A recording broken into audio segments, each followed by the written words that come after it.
José Naupari se encuentra con nosotros, abogado, especialista en temas electorales, para que nos dé esa orientación que necesitamos. José Naupari, buenas noches, bienvenido. Muy buenas noches, muchísimas gracias por la invitación. Muchísimas gracias por estar esta noche con nosotros. Yo decía que abril es el punto de quiebre porque se convoca elecciones. Es ahí la presidenta Dina Boluarte va a tener que sí o sí convocar este proceso electoral. Así es, habría que tomar en consideración que la norma dice hasta, no necesariamente tendríamos que esperar hasta el 12 de abril para convocar. Podría convocarse antes, aunque difícilmente la presidenta Boluarte quiera hacerlo. Pero, claro, evidentemente el partidor es el 12 de abril de este año, ¿no? Correcto. Sin embargo, se están dando normas nuevas, se están cambiando las reglas electorales. ¿Cuál es? A ver, la última norma que se ha podido cambiar, aunque también no tanto, porque finalmente también ya lo decía la anterior, la norma de financiamiento, por ejemplo. Formalmente no, esa todavía está autógrafa. Si quisiéramos hablar de normas digamos, ya convertidas en leyes, no Ujú. solamente normas que se han evacuado del Congreso y son autógrafas, la última es la que ha salido ayer, De OMPE. que propone justamente la conservación de las cédulas Ujú. de sufragio por un periodo de 90 días, ¿no? Y la cual, en otro extremo, que ahí sí es en realidad, digamos, como que hasta redundante, que dispone que en la sección de escrutinio se consignen casi los datos que están en la sección de sufragio de un acta electoral, digamos, eso a nivel de normas formalmente ya publicadas, porque lo que se alude, que es lo relativo a financiamiento, tuvo una segunda votación por parte de la Comisión Permanente, ha tenido, probablemente ya esté en el Poder Ejecutivo, a efectos de si observa, no observa, o si la promulga, ¿no? Que vemos que evidentemente pues el Ejecutivo tiene mayor acuciosidad con temas vinculados, por ejemplo, con detención preliminar, pero en temas vinculados a temas electorales, prácticamente todas o no dice nada o simplemente diga, vaya y pasa. Correcto. Respecto a las normas ya promulgadas, como la que manifiestas estas de OMPE, donde de alguna manera se da ya por sentado de que las células electorales tienen que conservarse. ¿Cómo ves tú eso? Para algunos está bien, como el señor Piero Corbeto, por ejemplo, que aún no veo que está bien que se conserven. Para otros, que va a dilatar más el recuento de votos y con todo lo que se vive en el Perú, de supuestos fraudes, en fin, va a dilatar más saber quién va a ser, van a ser las nuevas autoridades. ¿Qué análisis le puedes dar tú? Bueno, la norma tal cual se ha aprobado, digamos, la que se ha publicado ayer, a mi juicio es inoficiosa, ¿no? Porque formalmente hablando, digamos, esta norma simplemente alude a la conservación, pero nadie dice para qué, ¿no? Evidentemente, ¿no? Uno debiera estar pensando en que esta conservación de las cédulas quizás está pensada por un tema vinculado a la jurisdicción penal, a la jurisdicción ordinaria, no tanto al recuento. Y respecto al recuento, yo sí personalmente creo que para poder hablar de un recuento tendríamos que estar pensando en una reforma del artículo 185 de la Constitución. Yo creo que con la redacción del 185 de la Constitución vigente no es posible el recuento. Entonces, pero ya es una norma, va a tener que de alguna manera pues acatarse, como dice, No, como no, no. Lo dicen. que ocurre es que acá hay que distinguir. A Lo ver. que la norma te está diciendo es para conservar. No te Ujú. dice para qué se va a conservar, formalmente hablando. Entonces, lo único que tienes con la norma de ahora, bueno, se conserva por 90 días. ¿Para qué? No sabemos. Entonces, justamente la posición de la OMPE, ¿no? Y que ha declarado el doctor Crobeto, es darle alguna utilidad en la dimensión electoral a esa conservación de las cédulas, ¿no? Desde mi modesto punto de vista, el recuento de votos, que podría ser una forma de darle utilidad a esa conservación de las cédulas, requiere necesariamente una reforma de la Constitución. Ujú. No podría, desde nuestro punto de vista, bastar con la reforma de la Ley Orgánica de Elecciones para materializar un recuento de votos. Pero Porque sí. 185, desde nuestro punto de vista, es claro, en el sentido en que te dice que el escrutinio se realiza en acto público e ininterrumpido por los miembros de la mesa de sufragio. Sí. Y en un mismo párrafo, todo es un mismo párrafo, no estamos hablando de dos reglas diferentes, que te dice que solo es revisable en caso de error material e impugnaciones, los cuales se resuelven de acuerdo a la ley. Pero una cosa es revisar y otra cosa es reportar, en primer lugar. Y en segundo lugar, incluso en ese supuesto, considerando que estamos hablando de una sola idea, de un solo párrafo, en todo caso, esa revisión tendría que estar a cargo del mismo órgano que digamos, llevó a cabo esa primera, digamos, ese primer escrutinio, que es la mesa de sufragio. Porque, por ejemplo, la mesa de sufragio es la máxima autoridad electoral el día de la elección. La mesa de sufragio es la que se encarga, por ejemplo, de evaluar la impugnación de validez del voto. O sea, no solamente es un tema de recontar los votos, porque para poder recontar los votos, simplemente tendríamos que saber cuál fue el sentido que le dio la mesa a cada voto, y eso no lo vas a poder saber si es que no eres la misma mesa. Y esto lo que se quiere hacer es que el reconteo de votos esté a cargo de la ODPE, ¿no? Y en ese contexto, creo que si quisiera hacerse eso, tendría que reformarse la Constitución. Sin embargo, el hecho de que haber publicado las normas de ayer, que tú como bien lo señalas y bien lo explicas, es una oficiosa, inútil por decirlo menos, pero la intención de eso es conservar las cédulas para que alguien cuando impugne, ¿no? O haga una observación al acta, pues ellos van a pretender recurrir, con esta norma van a pretender recurrir a las cédulas, pero eso va a ser interminable, o sea, interminable la publicación de resultados, porque para algo te piden que lo conserves. Hay que recordar que estos señores, estos grupos, algunos grupos políticos, habían denunciado fraude y habían culpado a OMPE de no haberles entregado el material, de no haberles entregado pues toda la información. Fraude que nunca se descubrió, que nunca hubo evidencia, por más que se formó una comisión investigadora en el Congreso, o sea, nunca hubo una sola prueba de un fraude. Pero ahora ellos con esto pretenden de alguna manera supuestamente garantizar pues que los votos van a estar ahí y se pueden recontar las veces que deseen. Bueno, pero primero que nuevamente, para eso tendrías que en principio regular la figura de recuento de votos que hoy por hoy no está. Y ahí yo tengo una democrática discrepancia con todo aprecio con la gente de la OMPE, porque creo que esa figura requiere una reforma constitucional si se quiere incorporar nuevos gastos en la reforma legal. Pero independientemente, digamos, de ello, ¿no? Lo cierto es que el problema nuevamente no está, creo yo, en el ámbito de las cédulas. El tema está en un tema más operativo, me explico, ¿no? Creo que la gente nos va a entender, porque varios han sido miembros de mesa, que el acta es una sola, ¿cierto? Porque es un acta por mesa, pero tenemos hasta 4 ejemplares de cada acta. Entonces, ¿qué ocurre? ¿Cuál es el mecanismo? Tú tienes una observación al acta electoral, eso lo hace la ODP, y se recurre a la figura del cotejo, que es el ejemplar de la ODP con el ejemplar del jurado electoral especial. Ahí no te vas a ir a una figura de recuento. ¿Y por qué hago referencia a esto? Si tenemos 4 ejemplares del acta electoral, ¿por qué solamente sobre la base del ejemplar que está en la ODP voy a eventualmente gatillar la figura de recuento?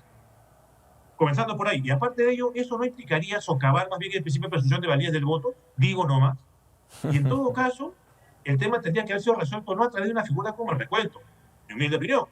Ahí lo que tendrías que hacer es dotar, si se quiere, de computadoras, de más computadoras a los locales de votación, si es posible incluso una computadora por cada mesa, sistematizar la información en una computadora. Eso te va a evitar, evidentemente, que tengas error material, que es uno de los supuestos que quieren gatillar, para el cual quieren gatillar el tema del recuento de votos, y con eso se arregla el problema, y encima te arreglas el problema de que exista diferencias entre un acta y otra, porque te quitaron, no nos vamos a leer las manos, varias veces algunas actas o se han anulado o se han conservado por la figura del cotejo, en el cual hay unos datos en el ejemplar del jurado electoral especial y otros datos en la ODP.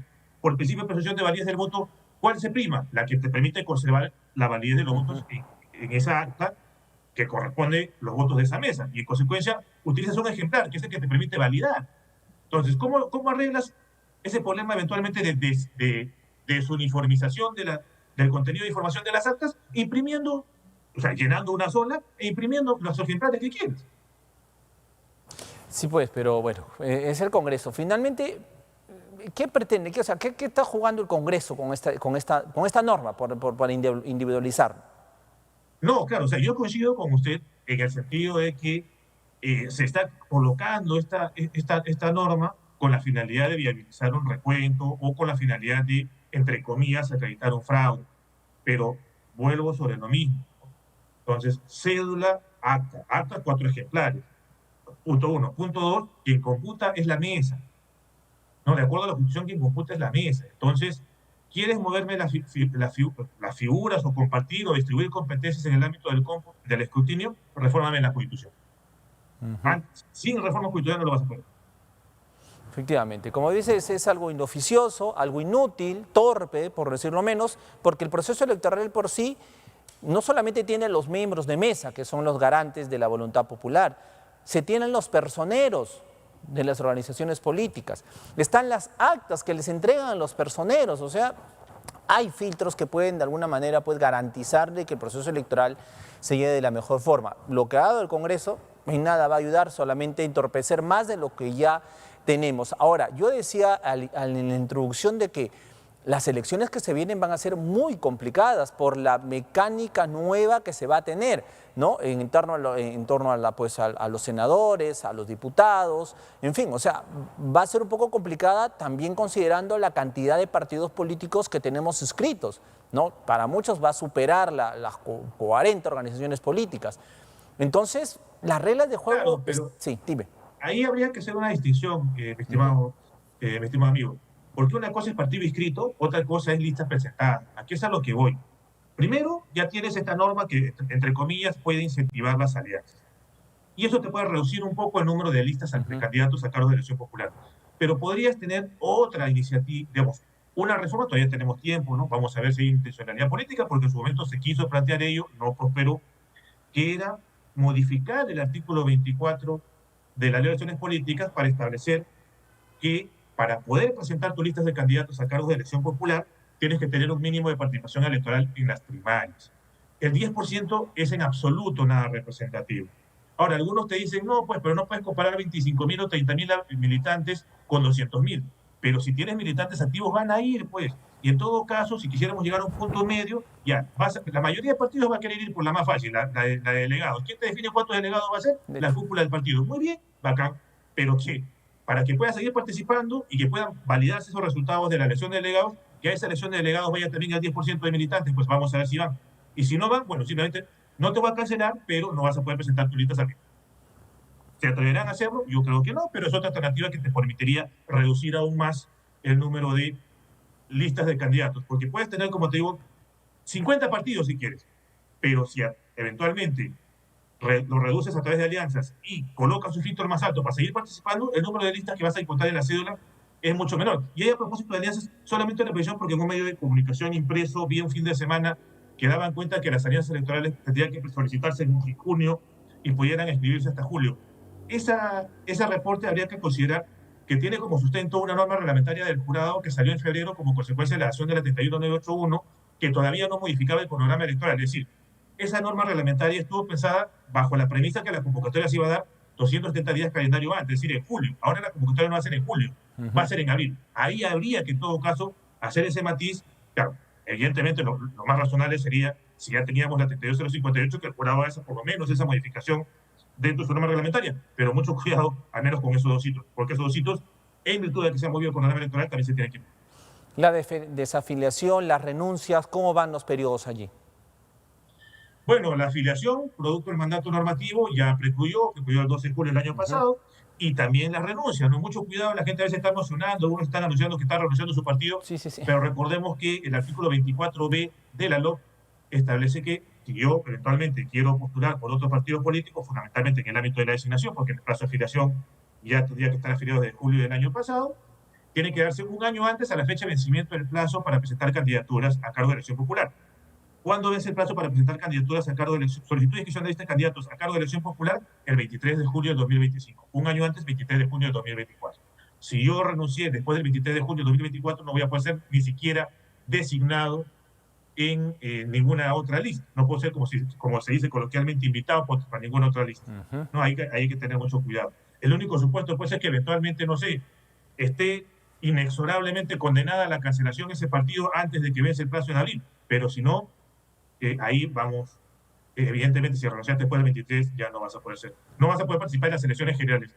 Evidentemente sí vas a poder participar en la CRM, porque ahí tienes plazo para renunciar todavía hasta julio de este año, pero para la CG, o sea, elecciones generales ya no pueden. Perfecto. El cronograma electoral ya es inamovible, o sea, el cronograma que se proponga o que ya se está planteando, ¿tiene que ser inamovible? No. La regla de modificabilidad precluye, o sea, para normas con rango de ley, recién va a comenzar a regir, varias cosas comienzan a regir un año antes de la elección, o sea, estamos hablando en abril de este año.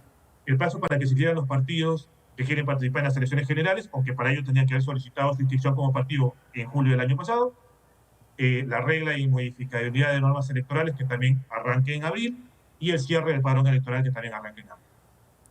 Correcto. ¿Qué decirle a la ciudadanía, José, en torno a esto?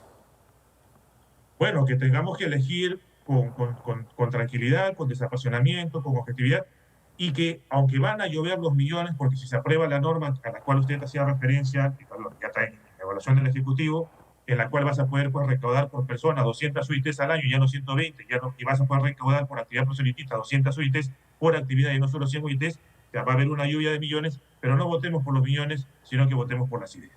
Ahora, esta norma, para terminar, José, esta norma abre las puertas para que el dinero producto de la corrupción o de la criminalidad, llámese minería informal, en fin, pues ingresen a las campañas.